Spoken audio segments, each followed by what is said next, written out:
For 30 years, San Francisco International Airport was America's front door to China. Chinese business travelers arrived here first. Tech executives boarded flights here to Beijing and Shanghai. Silicon Valley venture capital moved through these terminals on its way to Chinese manufacturing plants. At one point in 2017, United Airlines flew non-stop from San Francisco to 5 different mainland Chinese cities: Beijing, Shanghai, Chengdu, Hangzhou, and Xi'an. More Chinese aircraft parked at SFO than at any other U.S. airport. That era is over. Today, San Francisco Airport flies to just 3 Chinese cities: Beijing, Shanghai, and Chengdu, 3 times a week. Every other route has been permanently killed. The Chinese airlines that used to dominate SFO's international terminal are running skeleton schedules. American carriers can barely fill the flights they still have.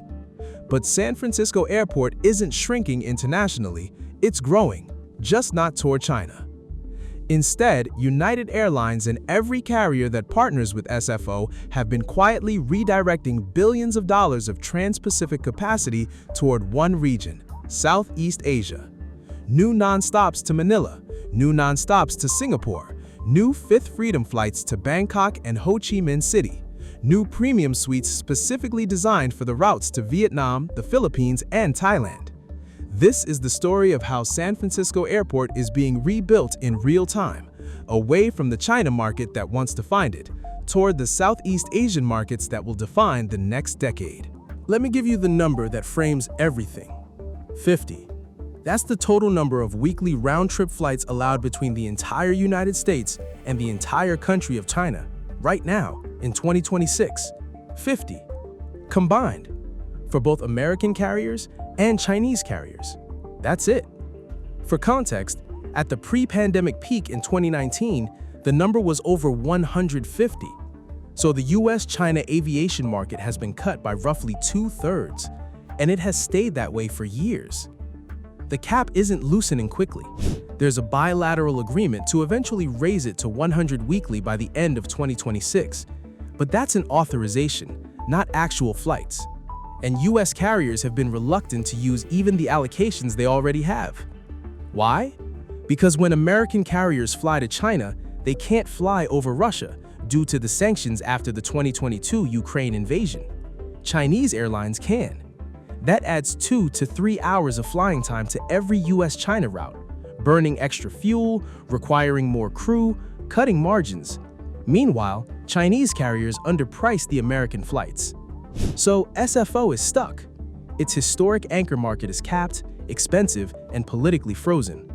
The airport had to find new international demand somewhere. It found Southeast Asia, and that pivot is happening right now. Here's why this shift matters more than most people realize. SFO handled 54.5 million passengers in 2025, up 4.3% from 2024, still below its 2019 peak of 57.5 million, but climbing steadily. It's the 13th busiest US airport, and it has the largest international terminal in North America. Roughly 16 million of those passengers are international. That's nearly 1 in 3. SFO is not primarily a domestic airport, it's a global gateway, and its international identity is being fundamentally restructured. Here's the key data point. United Airlines earned $6.88 billion in Pacific region revenue in 2025, up 6.4% over the previous year. This is United's fastest-growing global segment. It represents 12% of United's total revenue, and almost all of it flows through San Francisco. If the China market is capped and cannot grow, but Pacific revenue is up 6%, where is that growth actually coming from? Not China. Southeast Asia and secondary Asian markets like Japan, Korea, and Taiwan. The story of SFO in 2026 is a systematic shift in where global aviation capacity flows into North America, and Southeast Asia is winning. To understand where SFO is going, you have to understand what died. Before the pandemic, SFO was the premier US gateway to China. United was the largest US carrier to mainland China, Air China, China Eastern, and China Southern all flew multiple times daily. Silicon Valley was addicted to Beijing and Shanghai. Chinese venture capital, Chinese factory tours, Chinese engineering teams, all of it moved through San Francisco. Then, three things happened in sequence. First, COVID shut down US-China aviation almost completely from 2020 through 2022. Both governments imposed strict quarantines. Chinese airlines suspended most US service. American carriers cut routes to bones. Second, the Russia airspace ban after February 2022. When Russia closed its airspace to US airlines, every American carrier flying to Asia had to route around Russia.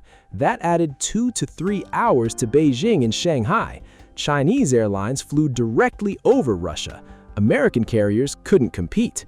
Third, US-China political tensions never recovered. Trade wars, technology export controls, chip bans, Chinese investment restrictions.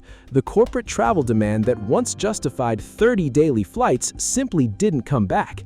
By 2026, SFO flies non-stop to just 3 Chinese cities: Beijing, Shanghai, and a 3 times weekly Chengdu that was recently restored after years of absence.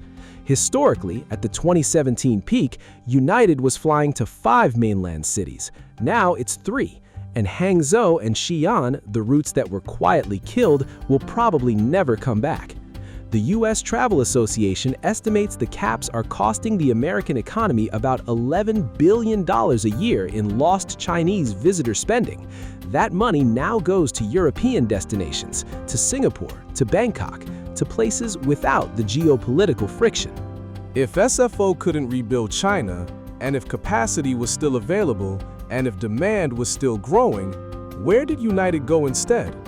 The answer is a region most Americans have never thought about as a major aviation market, and SFO is now the beachhead for the entire strategy. United Airlines currently flies from SFO to 19 destinations across Asia and the Pacific. Some of those are what you'd expect: Tokyo, Seoul, Hong Kong, Taipei. But the interesting ones are the newer additions. Manila, Philippines. United launched San Francisco to Manila on October 29, 2023, becoming the first U.S. airline ever to fly the route.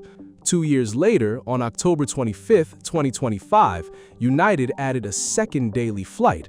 That's a growth pattern nobody would have predicted before COVID. Singapore. United and Singapore Airlines together fly roughly 4 non-stop flights a day between SFO and Singapore, one of the longest routes in the entire world at 8,400 miles. United announced in June 2026 that it will standardize its Polaris 2.0 premium suites on every SFO Singapore flight starting August 2026. That's a multi-million-dollar investment in premium cabin product for one route.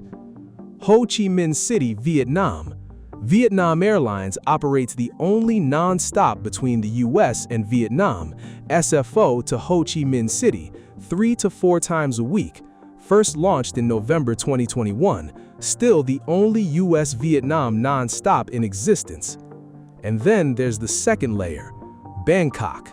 United's Bangkok flight from October 2025 is technically a Fifth Freedom route via Hong Kong, meaning you fly SFO to Hong Kong, then continue to Bangkok on the same plane. Same for the newer Ho Chi Minh City route via Hong Kong. Not non-stops, but direct one-stop service that captures Southeast Asian traffic without needing to code share. Cebu, Kaohsiung, Palau, and Ulaanbaatar all connect via United's Tokyo Narita mini-hub, using Guam-based 737s to serve small Asian markets no other American carrier touches. None of this is random. This is a systematic strategy to lock down Southeast Asia and the Pacific as United's growth region, and it all flows through San Francisco. The question is why? Why is United pouring capacity into Vietnam, the Philippines, and Singapore instead of waiting for China to reopen? The answer is in the economics. Vietnam's economy grew 8% in 2025, the fastest since 2011. NVIDIA, Intel, Amkor, Qualcomm, and Marvell are all investing billions there to move chip production out of China.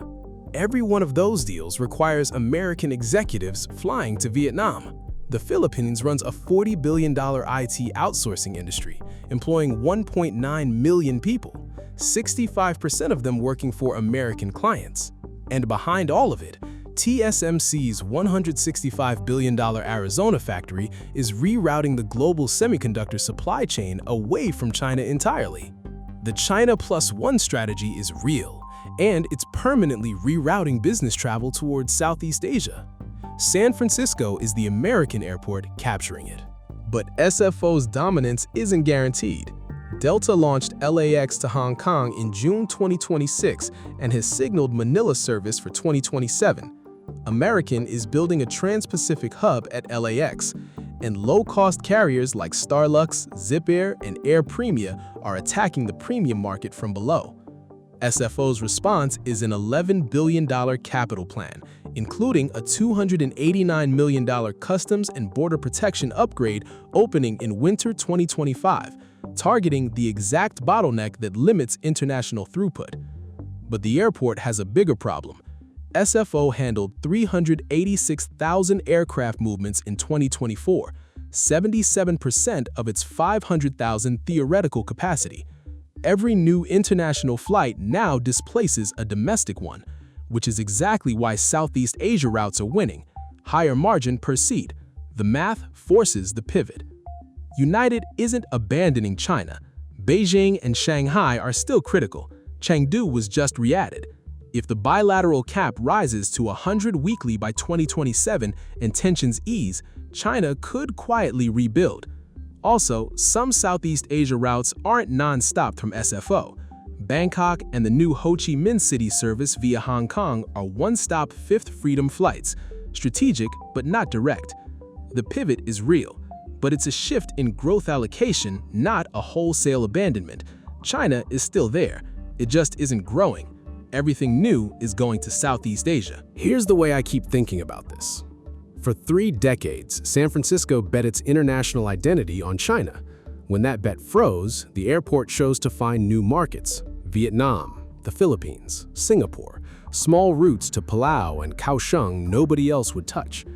By 2030, if the pattern holds, SFO will be less of a China gateway and more of a Southeast Asia empire. That's a fundamental transformation. The next time you fly through SFO's international terminal, look at the departures board. Fewer flights to Beijing than you used to see. More flights to Manila than any US airport has ever offered. Singapore Airlines 4 times a day. Vietnam Airlines with the only US-Vietnam route in existence. That's a completely different airport than the ones Silicon Valley executives used in 2019. And it's being built quietly while everyone watches the more dramatic airline stories play out somewhere else. San Francisco isn't losing its international identity, it's rebuilding it, and the map is being redrawn, away from China toward the region that will define the next decade. If you want more of these, the airport stories nobody else is covering, subscribe and I'll see you at the next gate.